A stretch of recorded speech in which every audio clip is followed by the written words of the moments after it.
우리가 야고보서라는 책을 공동서신 이렇게 얘기합니다.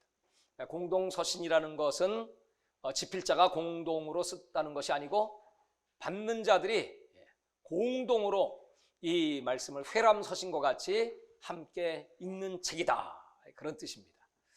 그러니까 우리가 바울서신 하면 바울이 기록한 책들인데, 오늘 공동서신 하면 바울이 기록한 책이 아니고 바울 외에 오늘 이 책은 야고보, 또 어떤 책은 베드로 전서와 후서, 또 어떤 책은 요한 1, 2, 3서, 또 유다서, 이런 책을 우리가 공동서신이라고 말합니다. 바울 서신의 특징은 뭐냐 하면 그것은 앞에 교리가 나옵니다. 기독교 신앙의 본질, 핵심 교리는 무엇이고 그러므로 우리는 어떻게 살아야 될까 하는 삶이 그 다음에 따라옵니다. 근데 이 공동서신의 특징은 뭐냐 하면 교리부터 얘기하지 않고 먼저 우리는 이렇게 살아야 된다 하는 삶이 먼저 나옵니다. 그 삶을 살 때 어떤 결과가 나타나는지 그 다음에 증명이 나옵니다. 이게 공동서신의 특징이죠. 오늘 이 야고보서를 기록한 사람은 누구일까요? 제목이 야고보서니까 야고보죠. 그러니까 여러분, 야고보는 누구일까요? 그때 공통적인 전통적인 학자들의 견해는 바로 예수님의 동생 야고보다 이렇게 말합니다. 여러분, 예수님의 형제들이 많았을까요? 참 많습니다. 예수님은 장남이시죠. 마리아와 요셉이 정혼을 하고 나서 성령으로 예수님은 잉태되셨습니다. 그러니까 사람들은 잉태라고 안 그러고 임신이라고 하죠. 근데 예수님은 잉태라고 하죠. 왜냐하면 하나님의 영, 성령으로 말미암아 하나님께서 마리아의 몸을 빌려 쓰신 것이기 때문에 잉태 이렇게 표현합니다. 자, 그러니까 여러분, 예수님이 하나님이신데 사람의 몸을 가지고 이 땅에 오신다는 사실을 믿은 첫 번째 사람이 누굴까요? 마리아죠. 마리아. 천사가 마리아를 방문해서 내가 네 몸을 쓰겠다, 그 얘기를 듣고 주의 계집종이오니 주의 뜻대로 이루어지이다. 마리아는 예수가 하나님의 아들이신 걸 너무나 잘 압니다. 두 번째로 예수가 메시아 하나님의 아들이라는 사실을 믿은 사람 누굴까요? 요셉이죠. 요셉. 왜냐하면 자기 아들이 아니잖아요. 성령으로 잉태된 그런 천사의 방문을 받았고 뭐 자기와 동침한 적이 없는데 배가 불러오니 믿지 않을 수가 없었죠. 마리아와 요셉은 믿었습니다. 그렇다면 그 예수님의 형제들, 그러니까 장남이 예수님이시고 둘째, 셋째, 넷째, 그 다음에 다섯째, 여섯째, 일곱째, 여덟째 많습니다. 그 형제들은 예수님이 하나님의 아들 메시아라는 사실을 믿었을까요? 안 믿었을까요? 네, 성경에는 예수님이 살아계실 때 그 형제들은 믿지 않았습니다. 안 믿었어요. 그 형제들의 이름이 누군가 하면 마태복음 13장 55절에 보면 그 다음에 나오는 형제들 바로 야고보, 요셉, 시몬, 유다, 그리고 그 누이들 이렇게 나옵니다. 그러니까 최소한도 예수님 밑에 남자 형제가 넷이고요. 그 다음에 누이들이니까 여자 형제는 몇 명인지 모릅니다. 그러니까 참 이 마리아가 아기를 많이 낳았죠. 자, 근데 예수님 살아 생전에는 그 형제들이 예수님을 믿지 않았어요. 여러분, 우리가 전도하시면 차라리 남을 전도하는 게 쉬울까요? 아니면 내 가족, 형제를 전도하는 게 쉬울까요? 그렇죠? 네. 내가 내 형제를 전도하는 것은 쉽지 않습니다. 마리아와 요셉을 제외한 이 형제들은 그 예수님의 모습을 보면서 말이죠, 그분이 산상수훈을 하시는 걸 이렇게 보았잖아요. 기적을 일으키시는 걸 보았잖아요. 근데도 안 믿어져. 인간적인 생각으로. 아니, 도대체 메시아라고 하는데, 아니, 그 예수님의 그 삶을 보면 산상수훈을 말씀하신 예수님은 산상수훈의 말씀처럼 사셨겠죠. 오른뺨을 때리면 왼뺨을 대고, 오리를 가자면 십리를 가고, 버섯을 달라면 속옷을 주죠. 그런 모습을 본 형제들은 이해가 안 가는 거죠. 뭐야 도대체, 어떻게 저런 인간이 다 있냐? 저 사람이 우리 형이래. 믿음이 안 들어왔어요. 그러나 여러분, 그 형제들이 그걸로 끝났을까? 성경은 그 다음에 그 형제들이 어떻게 예수를 영접하고 믿음이 성장해 가는가를 생생하게 기록하고 있습니다. 그들이 아마 예수님을 만나게 되고 메시아로 영접하게 된 것은 바로 예수님이 십자가에 못 박혀 죽고 부활하셨을 때, 그 장면은 사도 바울이 고린도서 15장에 아주 생생하게 기록을 해놓고 있습니다. 그 예수님의 부활을 12사도, 500문도, 그리고 야고보와, 그 야고보의 이름이 등장하고, 그리고 자기 자신은 바울에게도 나타나셨다. 그 야고보는 예수님이 십자가에 못 박혀 죽고 부활하시고 승천하신 그 부활의 역사 뒤에 확실하게 예수님을 영접하게 됩니다. 그리고 나서 사도행전 1장에 보면 예수님이 하늘 올라가시면서 하신 말씀, 너희는 예루살렘을 떠나지 말고 내가 약속한 성령을 받아라. 그 성령이 임하시기까지 예수님의 형제들, 그리고 어머니 마리아, 그 가족들과 120문도가 마가다락방에서 간절히 성령을 기다렸습니다. 드디어 온 가족과 120문도에게 성령이 임하셨죠. 성령을 받고 나니까 이 야고보와 그 형제들이 어떻게 됐을까요? 그렇게 믿음이 없었던 것 같은데 성령께서 막 감동을 시키시니까 믿음이 확확 자라더니 사도행전 15장에 가면 이 야고보가 그 예루살렘 교회의 감독 리더가 됩니다. 바울이 복음을 전하다가 이방인들이 예수 믿는 것을 보고하고 그들을 어떻게 대우해 줘야 됩니까? 이 유대인들은 당연히 이방인도 예수 믿었으면 우리 유대인처럼 할례 받아야지, 또 절기를 지켜야지, 그래야 믿음이 온전해질 수 있어, 이렇게 주장하는 것에 대해서 바울은 그렇지 않습니다. 하나님께서 오직 믿음으로 구원을 얻는다는 이 약속을 주셨습니다. 그 말을 듣고 예루살렘 공의회가 열립니다. 그 회의를 할 때 그 리더가 야고보고 그 다음에 베드로였습니다. 거기서 결정을 내리죠. 이방인들이 예수 앞에 돌아오면 그들에게는 할례나 이런 율법을 지키는 조항들은 필요 없다. 그저 삼가할 것은 뭐 피를 먹는다든지 목매어 죽인 음식을 먹는다든지 하는 것들만 삼가하고 저 이방인들도 믿음으로 구원을 받게 되는 줄을 우리가 믿노라 하며 공의에 선포를 합니다. 이 사람이 야고보입니다. 그러니까 여러분, 이 야고보가 어떻게 이렇게 변화받을 수가 있었겠습니까? 평소에 그냥 듣던 말씀이었는데 너무나 율법을 잘 알아요.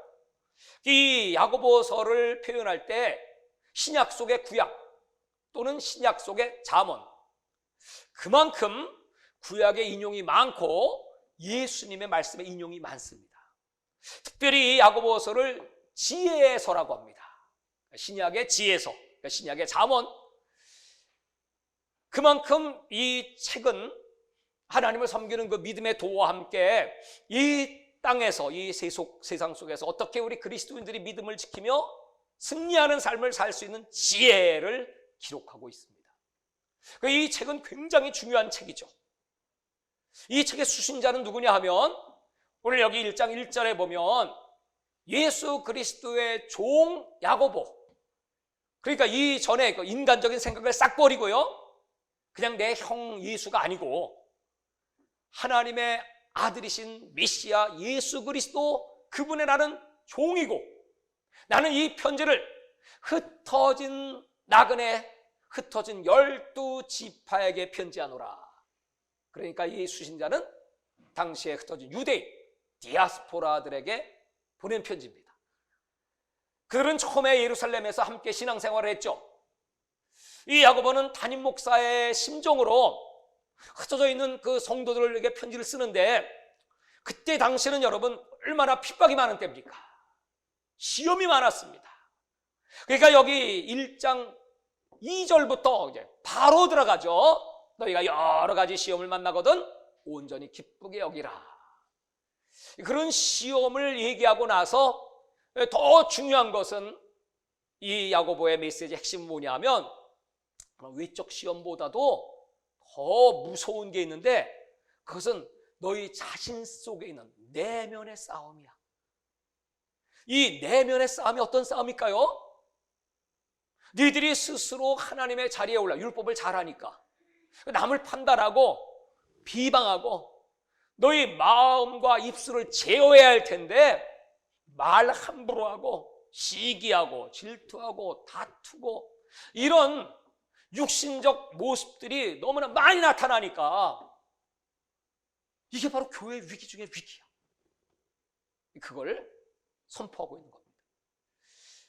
그래서 이 야고보서라고 하는 책은 믿음과 행위에 대한 말씀들이 많이 이렇게 비교가 되고 있어요. 그러니까 로마서라든지 갈라디아서, 이 바울이 쓴 그 책에 의하면 오직 의인은 믿음으로 말미암아 살고 구원은 믿음으로 얻습니다. 근데 이 야고보는 우리가 믿었다면 그 믿음은 행위로 증명돼야 돼. 행함이 없는 믿음은 죽은 믿음이야. 이렇게 쓰면서 믿음과 행위와의 관계가 마치 상충되는 것처럼 보입니다. 그러나 이제 이 말씀을 우리가 좀 읽어 내려가다 보면,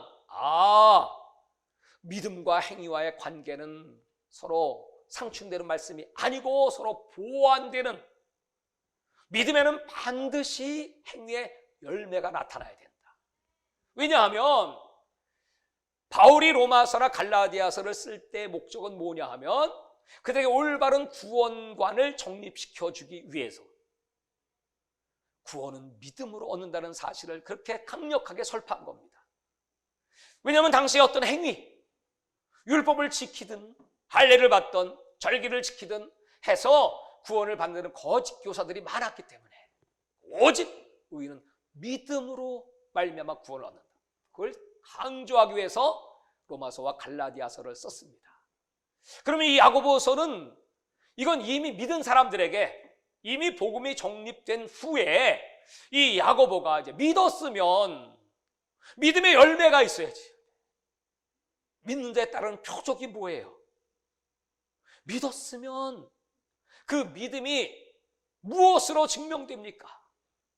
아니, 가난한 사람 있으면 도와주는 것이지, 남을 불쌍히 여겨주는 것이지, 행위로 말미암아 그 믿음이 증명되는 것이지. 로마서는 믿음의 씨앗이라고 한다면 이 야고보서는 믿음의 열매이다. 그걸 가르쳐줘요. 이 말씀이 얼마나 중요합니까? 제가 야고보서를 읽으면서 이런 생각이 들어요. 마틴 루터가 1517년에 종교개혁을 했을 때 그 마틴 루터는 이 야고보서를 읽으면서 자기가 설파한, 그때 당시에는 여러분 이 캐토릭의 행위구원 이런 것들이 막 설파되던 때였기 때문에 오직 의인은 믿음으로 구원받지, 이 복음을 정돈하면서 오직 의인은 믿음으로, 그걸 강조했는데 야고보서를 읽어보니까 여기는 행함으로 구원받는 것처럼 보여요. 그는 자기가 주장한 내용과 배치가 되는 야고보서를 성경 속에 끼워 넣는 것은 옳지 않다, 이렇게 생각을 했고 이 야고보서를 지푸라기 서신이다 이렇게 비하했습니다. 근데 지금 마지막 시대에 살고 있는 우리들에게 있어서, 여러분 지금 얼마나 많은 교회들이 믿으면 다 돼, 믿으면 구원받아, 믿으면 끝이야, 이렇게 얘기하며 형편없는 삶을 살고 있는 성도들에게 뭐라고? 입으로만 믿어도 된다고? 무슨 소리야? 너희들 열매를 내놔봐. 믿음의 진면목은 동전의 앞 뒤가 있는 것처럼 시작과 끝이 있어. 믿음의 진면목은 그 믿음에 합당한 열매를 맺어야 돼. 이걸 강조하기 위하여. 그리고 예수님이 원하시는 믿음이 뭘까요? 그토록 장로교회에서 설파했던 믿음의 교리, 그 교리가 우리를 구원합니까? 성경은 너무나 많은 부분에 대해서, 우리 야고보서는 이 마지막 때 오늘 한국교회의 모습 처참하죠. 무슨 행위가 있어요? 믿음에 합당한 능력이 있어요? 믿음에 합당한 경건이 있어요? 세속에 물지 않는 경건한 능력이 있습니까? 다 세상과 짝하고 열매 없는 신앙생활하고 있는 오늘날 우리들에게 얼마나 무서운 경고입니까? 그런데도 하나님이 한 분인 거 알지? 아, 허탄한 사람아, 귀신도 잘 알아. 귀신 믿음 되게 좋습니다. 하나님 한 분인 거 너무 확실하게 아멘이야. 귀신이 무슨 회개합니까? 귀신이 행동합니까? 그러니까 오늘 여러분, 귀신만도 못한 믿음을 가진 자가 많다니까. 그리고 구원받았대. 착각하지 마세요. 착각하지 마세요. 야고보서를 다시 읽어보세요. 오늘날 이 마지막 때 우리 한국교회에 주시는 경고, 얼마나 무서운 말씀이에요. 무서운 책망. 야고보가 이 놀라운 영성을 가지고 이 마지막 때 흩어져 있는 디아스포라 성도들에게 어렵지, 힘들지, 많은 시험이 있지, 그러나 너희가 여러 가지 시험 만나면 온전히 기쁘게 하라. 이렇게 이제 1장 2절이 딱 시작됩니다. 다 같이 한번 2절부터 한번 직접 읽어보시는 게 좋겠습니다. 1장 2절 시작. 내 형제들아, 너희가 여러 가지 시험을 당하거든 온전히 기쁘게 여기라. 이는 너희 믿음의 시련이 인내를 만들어내는 줄 너희가 알미라. 인내를 온전히 이루라. 이는 너희로 온전하고 구비하여 조금도 부족함이 없게 하려 함이라. 여러 가지 시험, 신앙생활은 시험의 연속입니다. 이런 시험을 당하면, 아니 이렇게 얘기해야 되잖아요. 시험이 오면 좀 참어. 시험이 오면 인내해야지 뭐. 이렇게 얘기할 수도 있는데 아주 결론을 딱 처음을 얘기하고 그냥 끝 결론을 딱 얘기했어. 시험이 오면 그냥 기뻐해. 여러분, 시험과 기쁨은 어울리는 단어입니까? 절대 안 어울리지. 여러분, 시험이 딱 오면 할렐루야, 나는 기뻐요, 정말 기뻐요, 찬송하죠? 왜 이렇게 얘기했을까요? 예수님은 시작과 끝이에요. 처음과 나중이에요. 시험은 하나님의 허락 속에 이루어지는 거예요. 그 시험을 하실 때는 반드시 그 끝이 준비하신 축복, 준비하신 생명의 면류관, 준비하신 하나님의 영광이 있기 때문에 공식이에요. 그러니까 시험이 왔다 그러면 와우! 하나님이 나에게 이 영광의 면류관, 생명의 면류관 주시려고 하시니 이 어찌 기쁘지 아니한가? 할렐루야! 이게 참된 신앙이라는 거예요. 그 시험이 너희들의 믿음을 온전케 합니다. 그 인내를 통하여 우리는 온전한 그리스도를 닮아가게 됩니다. 그리고 너희들이 지혜가 부족해, 이 시험을 이길 능력도 없어, 그러면 간단해요. 어떻게 이 상황을, 난국을 돌파할 수 있겠습니까? 그거 뭐 간단한 거 아니겠어? 그때 하나님께서 우리에게 준비하신 그 능력과 축복, 그것은 너희들이 구하면, 지혜가 부족하거든 너희 하나님께 구하라. 여러분, 하나님은 그 지혜를 주시기 위해서 하늘에 다 준비하고 계세요. 감당치 못할 시험은 주지도 않고 도무지 감당할 수 없으면 피할 길을 주시는 그 하나님께서 다 예배해 놓으셨어. 그러니 여러분, 시험이 오면 하나님께 지혜를 구하면 되고, 지혜를 구하면 능히 이길 수 있는 힘과 능력을 주시고, 그 능력 뒤에 하나님의 응답의 축복이 오고, 그러니 여러분 얼마나 기뻐요. 이제부터 시험에 드는 분 아무도 안 계시겠죠? 아니 생각해보고 아멘 해야 되나? 어떤 시험인지 내가 한번 보고 견딜만 한지 안 한지 내가 한번 본 다음에 아멘도 해야지. 아이, 이런 시험은 이건 아멘 아니지. 아멘 아니지. 예? 이거 오늘날 우리 성도들의 모습입니다. 자, 여러분 보시죠. 이렇게 이제 지혜를 얘기하고, 이 사람이 왜 갈등하냐? 두 마음을 품어서 그렇다는 거예요. 두 마음. 그러니까 이 당시에 여러분, 이 흩어진 디아스포라 그리스도인들이 지금 대면하는 세상은 어떤 세상인가요? 지금의 세상은 AI 인공지능이 등장하는 세상, 문화와 문명의 발달이 최첨단, 이런 세상 속에 지금 우리가 어떻게 살아야 되나? 근데 이때 당시의 세상은 로마가 세계를 제패했던 세상, 로마의 문화와 문명은 세계 최고였습니다. 그리고 그 로마의 힘, 팍스 로마라고 하죠. 평화의 로마의 그 힘은요, 상상할 수 없었습니다. 그런 세상 속에서 우리 그리스도인들이 어떻게 그 틈새 속에서 살아야 되나? 인간은 꼭 두 마음이 있죠. 하나님 말씀대로 순종하며 살아야 할 마음과 함께 또 하나는, 아니, 이 세상 속에서 나도 그 빛을 봐야지. 나도 한번 저 상류층, 로마의 지배계층 속에 한번 들어가 보고 싶다. 이런 마음 왜 없겠어요? 예수 믿으면 당연히 왕따 당하죠. 예수 믿으면 당연히 그들은 하층으로 전락합니다. 그런데 인간의 욕구 속에는 성공의 욕구가 다 있어요. 근데 유대인들이 어디 가든지 부지런하고 또 지혜가 있기 때문에 돈은 잘 벌거든. 그 유대 공동체는 돈이 많아지기 시작했어. 그럼 여러분 그 돈 갖고 뭐 하겠어요? 로마의 권력과 결탁을 해서 그런 자리에, 이번에 대통령 환영 리셉션을 신라 호텔에서 했는데 보니까 거기는 아무나 못 들어가죠. 진짜 거기는 삼부 요인, 또 재벌도 보통 재벌 아니죠.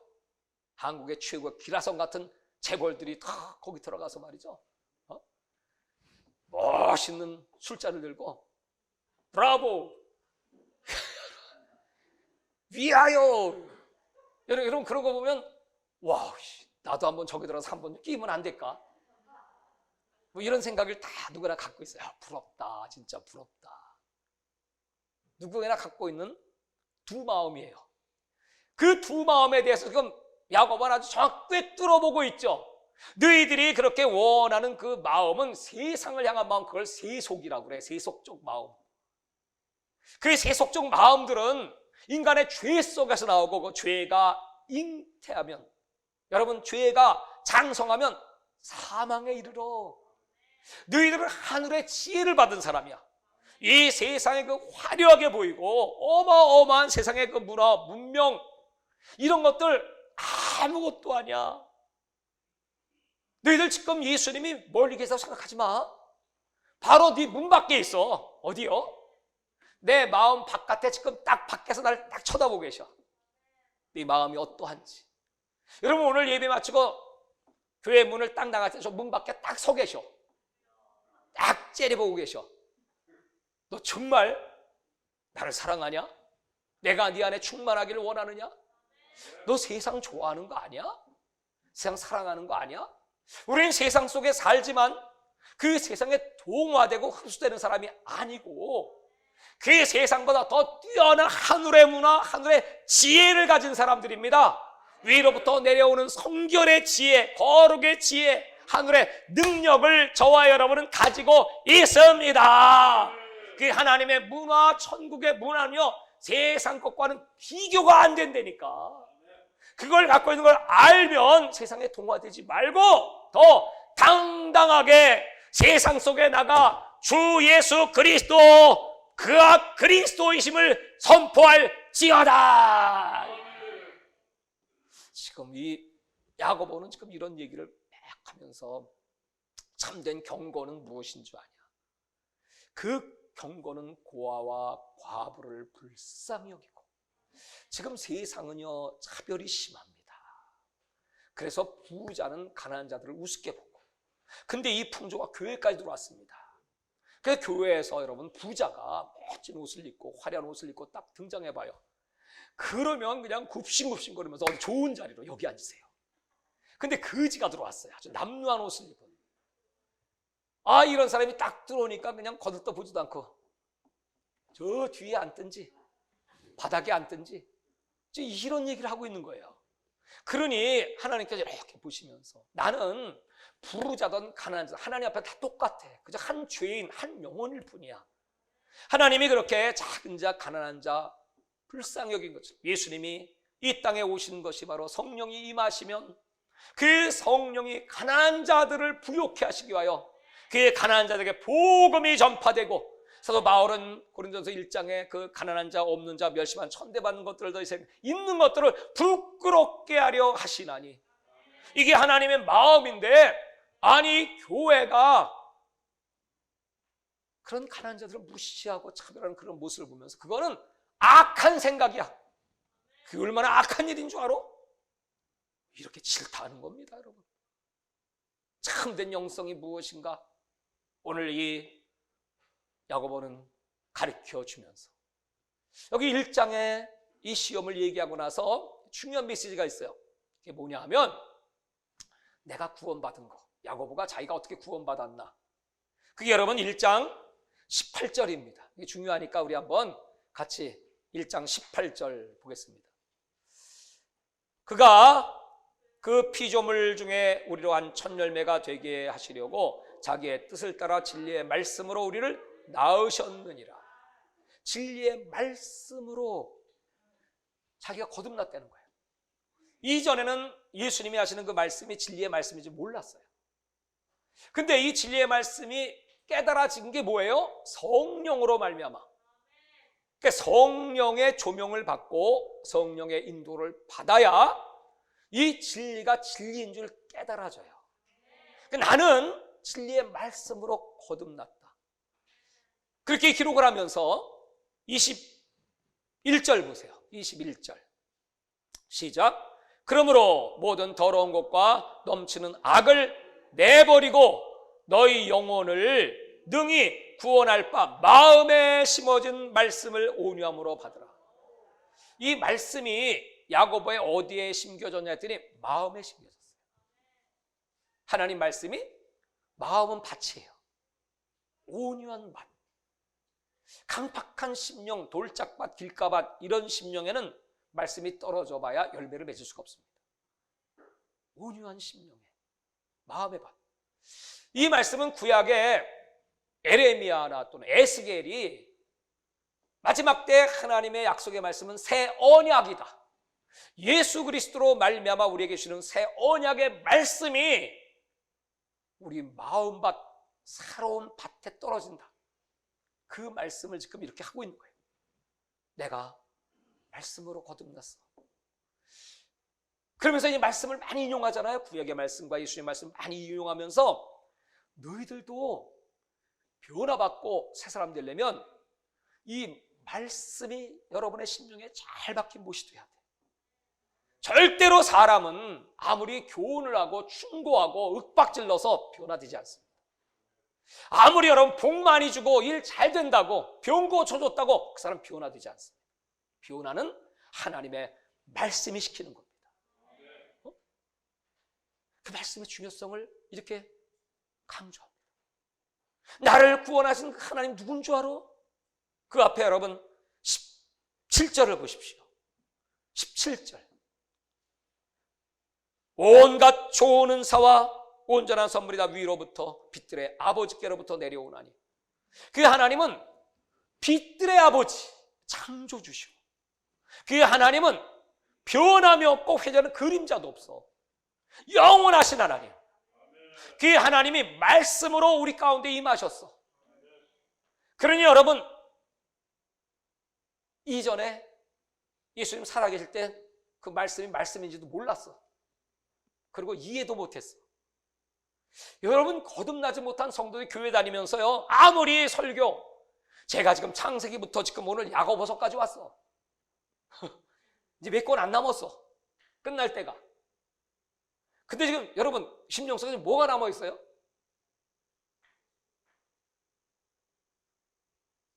이게 생각해 봐야 돼. 그래서 뭐가 남았는지도 몰라.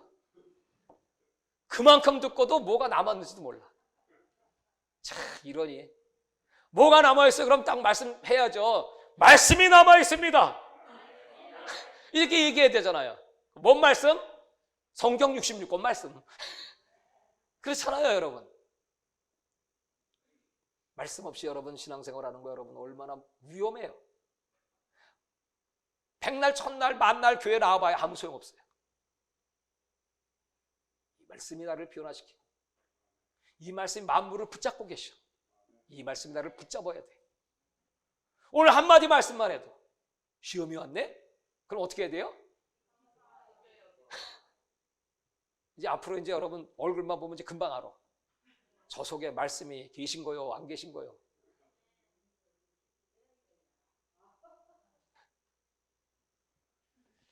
이 장으로 갑니다.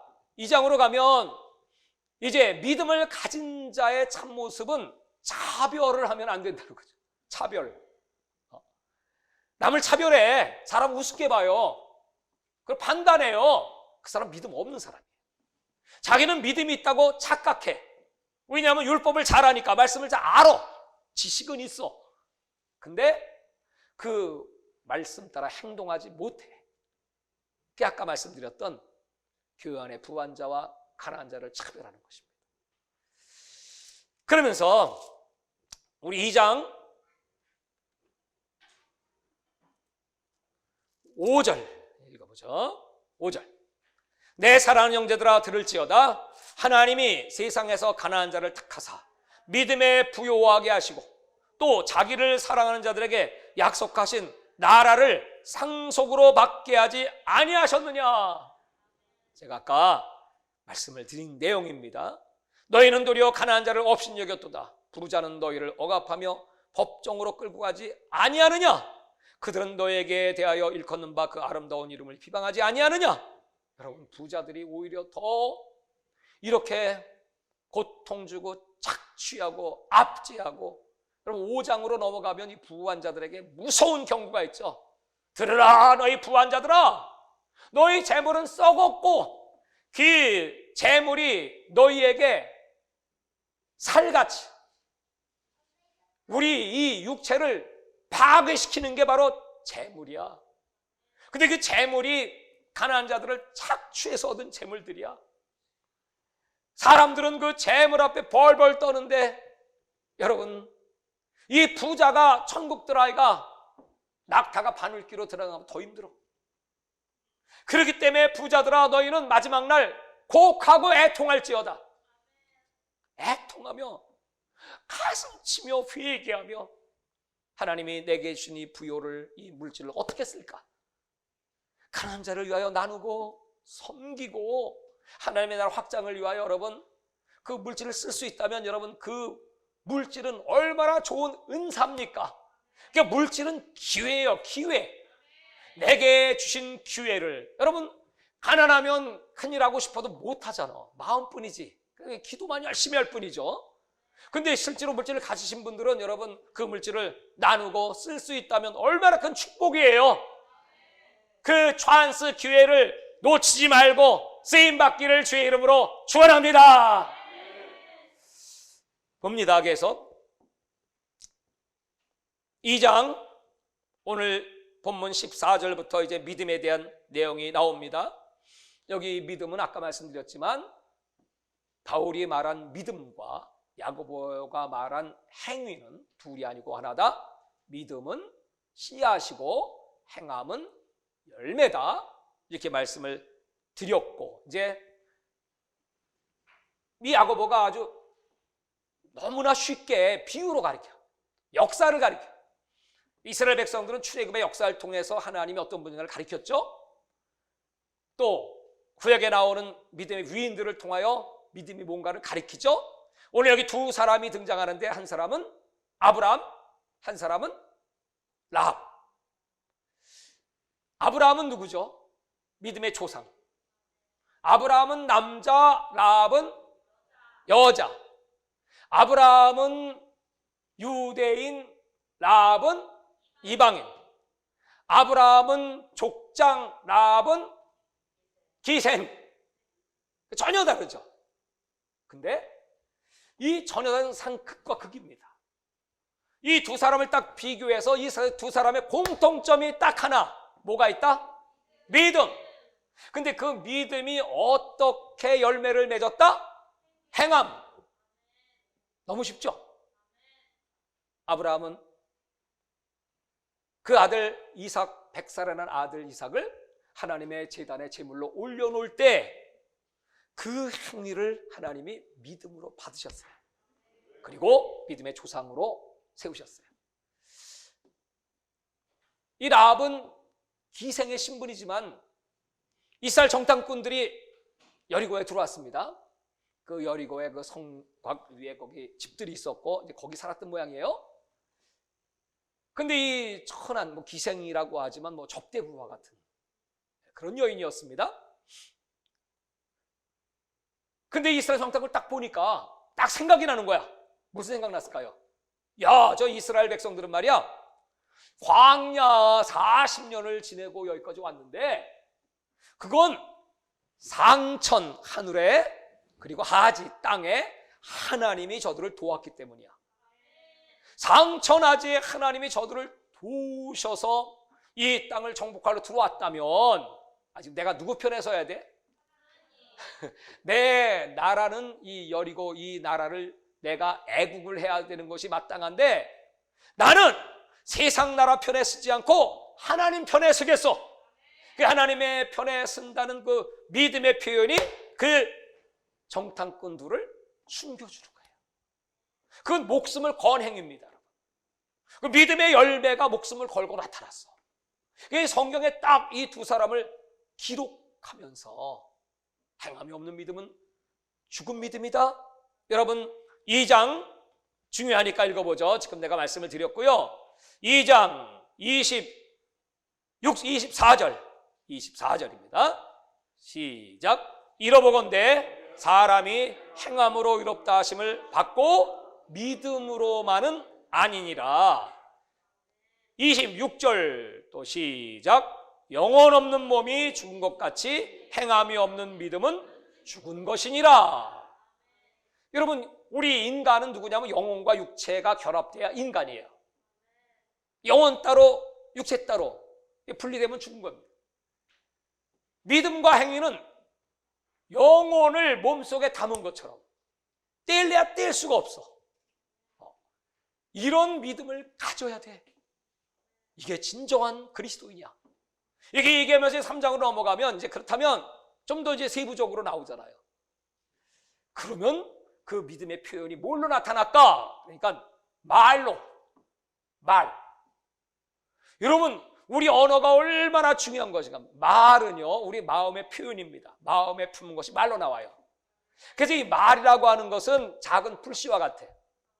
이 말 한마디 잘못하면 이 말이 큰 산을 태울 수도 있어. 말은 저 배의 키와 같아. 키를 돌리면 방향이 완전히 바꿔지는 겁니다. 인생이 바뀌는 겁니다. 그래서 말은 불의의 세계. 이 말로 사람을 죽이기도 하고 살리기도 하고 남뿐 아니고 자기 운명이 결정돼요. 믿음이 있다고 하면 여러분 얼마나 이 말을 조심해야 되고 시기하는 말, 질투하는 말, 정죄하는 말, 다투고 욕심의 말, 욕하고 세상 그런 말들 있잖아요. 네? 입술을 거룩하게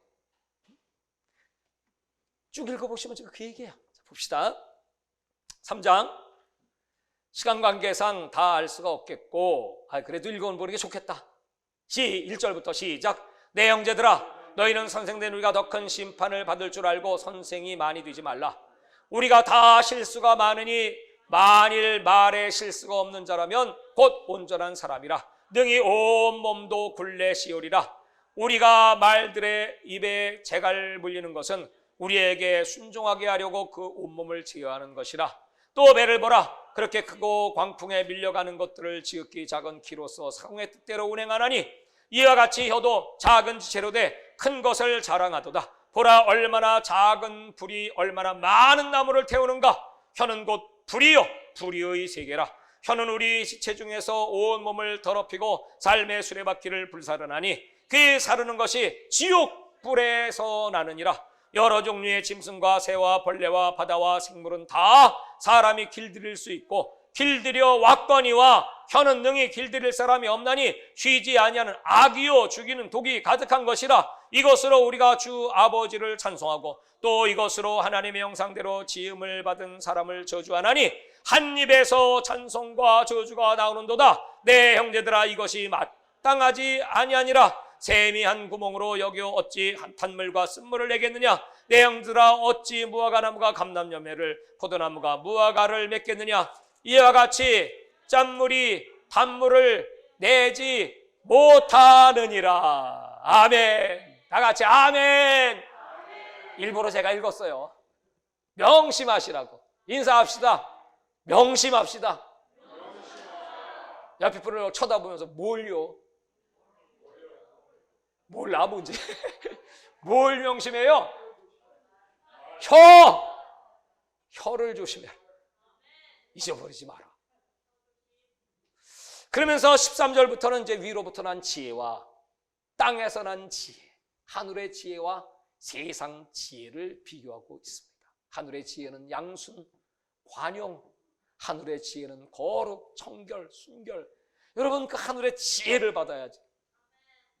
세상 지혜만 가득 차가지고 말이죠. 그 사람 예수 믿는 사람이라고 여러분 세상 사람 인정할까요? 요한일서 2장 3절에 보면 너희가 하나님을 사랑하면 계명을 지켜야 세상 사람들이 너희가 하나님의 사람인 줄을 알지. 어떻게 하나님의 사람인 줄 알겠냐, 이렇게 얘기하고 있어요. 조나단 에드워드는 그의 책에서 그리스도인들의 참된 표지를 이렇게 말하고 있어요. 참된 그리스도인이라면 성령의 내주가 있어야 돼. 성령이 내 안에 거하셔. 물론 성령의 열매가 내 안에 가득해야죠. 그리고 참된 그리스도인이라면 하나님에 대한 갈망이 있어야 돼. 갈망. 다 하나님을 갈망하니까 기도하기를 기뻐하고 즐거워하고 늘 애통하는 마음이 긍휼히 가슴에 가득 차 있어야 돼. 그리고 세 번째, 하나님의 자녀 그리스도인이라면 바로 이 신앙의 참된 열매, 행위의 열매가 있어야 돼. 이것이 그리스도인입니다. 그것은 우리 내면에 이런 마음이 준비될 때 옥토이고 성령이 함께 하시는 마음, 하나님 기뻐하시는 마음을 가질 때 화평의 열매, 의의 열매, 성령의 열매를 맺을 수가 있습니다. 4장으로 넘어가면 이 4장은 우리의 싸움, 다툼이 어디서 나냐? 이 다툼은 외부적인 다툼보다 더 무서운 다툼이 내부의 다툼이에요. 이 내부의 다툼의 원인은 내 속의 정욕, 욕심입니다. 이 욕심을 내려놓지 않으면, 제어하지 못하면 우리는 여러분 영적 전쟁에 승리할 수 없어. 이 마음속의 죄가 얼마나 큰 것인지 중요하니까 또 이건 읽어보도록 하죠. 4장 1절부터입니다. 4장 1절 시작. 너희 중에 싸움이 어디로부터, 다툼이 어디로부터 나느냐? 너희 지중에서 싸우는 정욕으로부터 나는 것이 아니냐? 너희는 욕심을 내어도 얻지 못하여 살인하며 시기하여도 능히 취하지 못함으로 다투고 싸우는도다. 너희가 얻지 못하면 구하지 아니하기 때문이요, 구하여도 받지 못하면 정욕으로 쓰려고 잘못 구하기 때문이요. 간음한 여인들아, 세상과 벗된 것이 하나님과 원수됨을 알지 못하느냐? 그런즉 누구든지 세상과 벗이 되고자 하는 자는 스스로 하나님과 원수되는 것이라. 너희는 하나님이 우리 속에 거하게 하신 성령이 시기까지 사모한다 하신 말씀을 헛된 줄로 생각하느냐? 우리 안에 싸움의 승리, 그 승리는 겸손해지는 것이다. 그래서 4장 6절부터 시작. 그러므로 더욱 큰 은혜를 주시나니 그러므로 일렀을 때 하나님이 교만한 자를 물리치시고 겸손한 자에게 은혜를 주신다 하였느니라. 그런즉 너희는 하나님께 복종할지어다. 마귀를 대적하라. 그리하면 너희를 피하리라. 하나님을 가까이 하라. 그리하면 너희를 가까이 하시리라. 죄인들아, 손을 깨끗이 하라. 두 마음을 품은 자들아, 마음을 성결하게 하라. 슬퍼하며 애통하며 울지어다. 너희 웃음을 애통으로 너희 즐거움을 근심으로 바꿀지어다. 주 앞에서 낮추라. 그리하면 주께서 너희를 높이시리라. 주 앞에서 낮추라. 겸손한 마음을 품지 않으면 내가 좀 낫습니다, 가졌습니다, 배웠습니다, 똑똑합니다. 여러분, 이 얼마나 위험한 생각이고 위험한 사람입니다. 여러분, 그 사람은 망하기로 작정된 사람. 나의 말을 들을 줄 알아야 되고요. 항상 나보다 남을 낮게 여기고요. 존중하고요. 그 사람을 위해서 기도하고요. 여러분, 이 기본이 무너지면 아직까지도 수십 년 예수 믿어도 이런 기본과 상관없는 사람 많아요.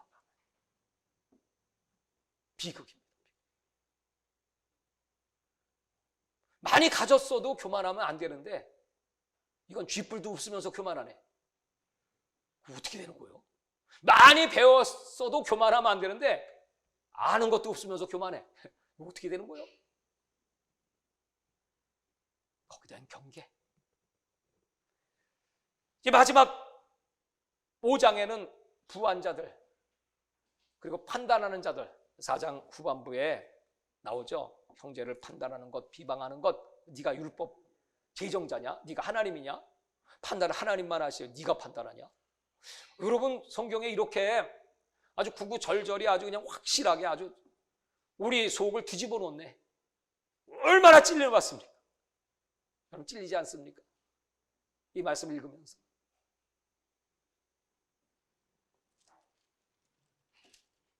그러면서 야고보는 이제 예수님의 재림이 얼마나 가까운지를 말하면서 농부가 이른 비와 늦은 비를 기다리며 길이 참는 것처럼 너희 길이 참으라. 너도 힘들고 어려워도 원망하지 마라. 문 밖에 심판자가 서 계셔. 그 예수님이 오실 날이 가깝다는 마지막 경고와 함께 믿음으로 살라고 다시 강조합니다. 믿음의 기도는 병든 자를 일으킨다. 끝까지 믿음을 지켜 그 믿음으로 구원 얻고 엘리야라고 하는 사람이 하늘문을 열고 닫은 것처럼 그 엘리야는 우리와 성적이 똑같은 사람이야. 다를 바 없어. 그도 한때 시험에 빠지기도 하고 그도 약하기도 하고 넘어지기도 했지. 우리도 똑같아. 그렇기 때문에 우리 더 믿음을 지키고 하나님 앞에 구하면 우리도 동일하게 하늘문을 열고 닫을 수 있어. 그 능력을 하나님은 우리에게 부어주길 원해. 그러므로 마지막까지, 여러분 이제 마지막 19절 20절을 읽고 기도하겠습니다. 시작. 내 형제들아, 너희 중에 미혹되어 진리를 떠난 자를 누가 돌이키고 너희가 알 것은 죄인을 미혹된 길에서 돌아서게 하는 자가 그의 영혼을 사망에서 구원할 것이며 허다한 죄를 덮을 것입니다. 마지막 영혼 구원을 위해서, 마지막 한 영혼도 멸망치 않게 위해서 그들을 사망길에서 인도하여 내는 자가 되라. 이것이 가장 소중한 하나님의 계명이다. 이렇게 야고보서는 마쳐지게 됩니다. 사랑하는 여러분, 우리가 너무나 많이 알고 있고 듣고 아는 말씀이지만 행동으로 옮기지 않고 이 말씀에 실천하지 않으면 여러분, 우리는 얼마나 악한 자들입니까? 야고보의 경고를 꼭 명심하시고, 여러분 영혼보다 더 소중한 거 없어요. 아니, 우리 주 예수는 교회 다니다가 한 영혼이라도 지옥불에 가면 여러분 누가 책임져요? 담임 목사는 한 영혼도 지옥불에 가지 말라고 아주 아우성을 치는 거고, 누가 책임져요? 자기가 책임져야 돼요. 이 말씀을 아무리 들었어도 여전히 변화가 없다면 생각해 보세요. 그리고 가슴을 치세요. 회개하고 금식하세요. 그리고 이 말씀을 지킬 수 있는 능력을 주세요. 한낱 성경의 지식으로 끝나지 말게 해주세요. 남은 날수는 길지 않습니다. 이제 남은 책도 몇 권 남지 않았습니다. 우리는 이제 마지막 요한계시록을 읽게 될 것입니다. 주님의 재림의 마지막 경고를 듣게 될 것입니다.